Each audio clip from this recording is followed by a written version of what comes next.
Maybe describe the process that you go through to translate the three different risk preference parameters and obviously a target return into an optimal portfolio. And I know you do this in sort of two chapters in the book, and I like the way that you did that, where one chapter is, well, we need to find a parsimonious investment universe, right? And then we're going to feed that parsimonious investment universe into our optimizer, because if not, then we're going to optimize on the error term and we get very, very sensitive and fragile results, right? So maybe start with how to think about creating a parsimonious investment universe. Yeah, so I think the first thing to recognize is, like we mentioned earlier, we need to go beyond mean variance if we really want to properly account for these prospect theory type terms that are going to have higher moment sensitivities. So we're going to do something called returns-based optimization. So we're going to maximize the expected utility, but we're going to be bringing in the full return distribution of every asset. And we can see every month, we're doing monthly returns, we can see every month how each asset interacts. And so that's sort of the first step you need to take to be able to pull this off properly. And then to be able to enable advisors to actually run this mathematical tool, there are two things that we need to help them with. First, we need to minimize the estimation error in our capital market forecasts. Okay. The way the book proposes to do this to first order, just trying to keep it simple for advisors to actually do this at home without a team of PhDs, in their office with them. We're going to use the last 50 years of historical data, and we can get error bars pretty low, and we're making a huge assumption. We're making an assumption that the risk premium we're going to invest in for the next 10, 20, 30 years are going to roughly look like the last 50 years. So we're assuming a stationary stochastic process, and the moments are going to be consistent. And if you've been earning 7-8% by taking on equity risk, that risk premium is going to stay there and still be there, and someone's going to compensate you for taking those risks. So same with the duration, same with all the other risk premia. So we assume those risk premia are relatively static and consistent. And so by using the 50 years of data, you can have pretty low error bars when you estimate the return distribution to use as your capital market forecast.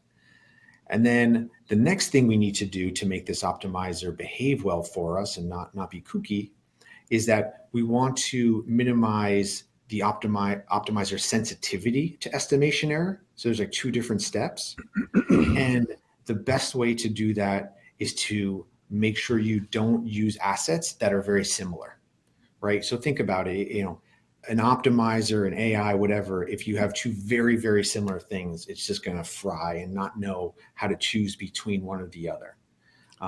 But if we only offered very distinct choices, then the sensitivity to estimation error itself is going to be low. So we really want to tackle it on both fronts. And in the book and the software, in terms of, I've talked about the 50 years historical data with low estimation error. The way we avoid co-movement, assets that have a lot of co-movement, is we basically build these mimicking portfolios.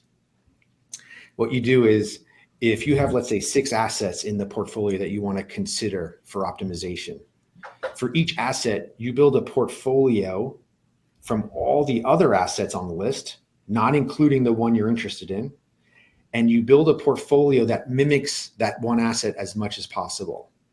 And if you can build a mimicking portfolio with very low tracking error to that asset, then you don't need that single asset and you can throw it off the list.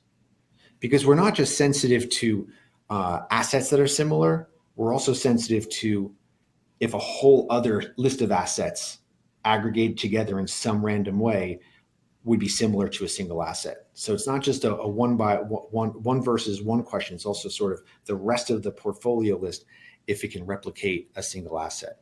And so so I go through this tool where you look at the mimicking portfolio tracking error with the rest of your assets, and you want to just avoid things that have very low mimicking portfolio tracking error.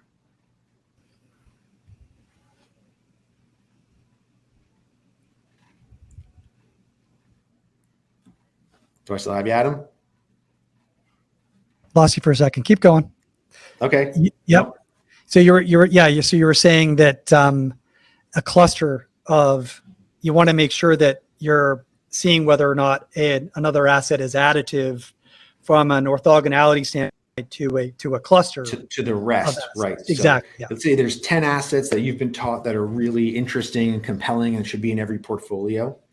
I challenge you to, put them into my software and look at the mimicking portfolio tracking error and tell me if any of the tracking errors are very low for any of the assets. I think the classic example that I give in the book is high yield bonds, and it has a lot of duration. They have a lot of duration, but there's a lot of sort of equity type credit risk. And so the mimicking portfolio tracking error of high yield bonds, when you also have equities and duration in the portfolio, can be really, really low. Mm-hmm. And so it becomes less compelling. And even if you can justify it, it's the question of, will the optimizer freak out? And so to empower people to actually run an optimizer for a given set of risk parameters and a set of assets, we just want to avoid those things. So we want to keep it very high level to avoid that craziness. Right. So the example you use in the book, for example, is you've got a typical mean variance optimization, you've got a market cap weighted stock portfolio, and you've got a small value stock portfolio. And because they're so highly correlated, a very small change in expected mean, you go from holding 100% cap weighted to 100% small value, right? And so this is a well-known challenge with optimization.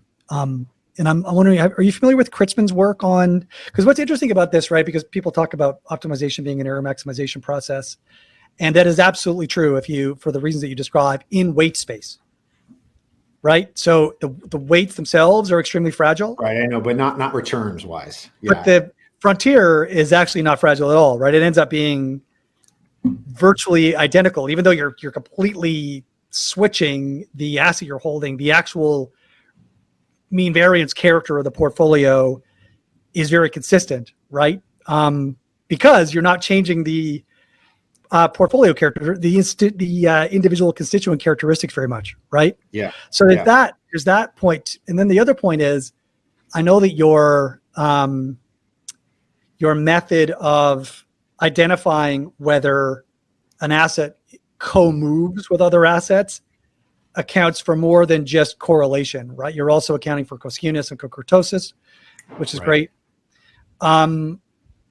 What you're not accounting for, I think, is the difference in means, right? So imagine you've got a small value portfolio that has it doesn't really change the correlation or the co-kurtosis or the co-skewness, but it has a very substantial, it can have a very large difference in mean over extended periods.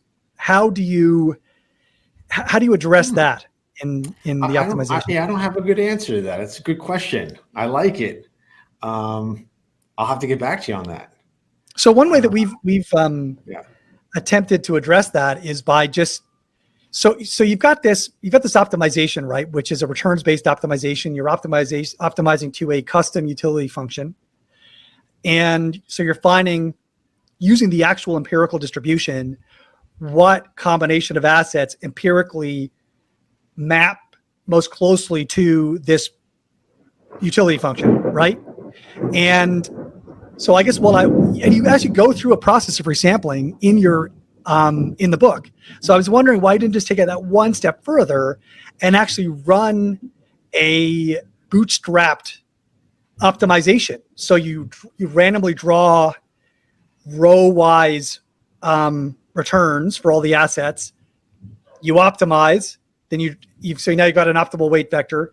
Then you do this again and again and again 1,000 times. They've got 1,000 different optimal weight vectors that account for the true distribution of not just variances, or covariances, coskewness, and kurtosis, but also differences in means over time.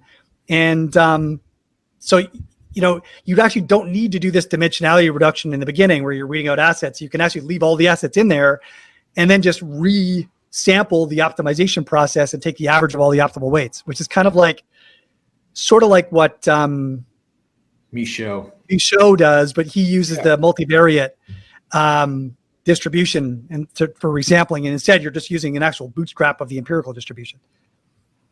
Yeah, I'll have to think more about that too. I've steered clear. I guess I didn't really talk about much in the book, but I steered clear of sort of like the Michaud style resampling, just because of the well-known issues of it, sort of like elevating sort of like things that should be getting zero weight will have some kind of small average weight, and there's these like weird anomalies that happen when you. But it is neat too, right? Because you actually do a great job. I love this about your book. You actually show the error terms in the expected asset returns, and then also in the weights, and you see a lot of the time where the error bars are sort of between 0 and 14%, or between 0 and 8%, or whatever on some asset classes like commodities, or on the long short ARP strategy, right? And so, you don't want it to be necessarily 0. You want it to be within this sort of error bar.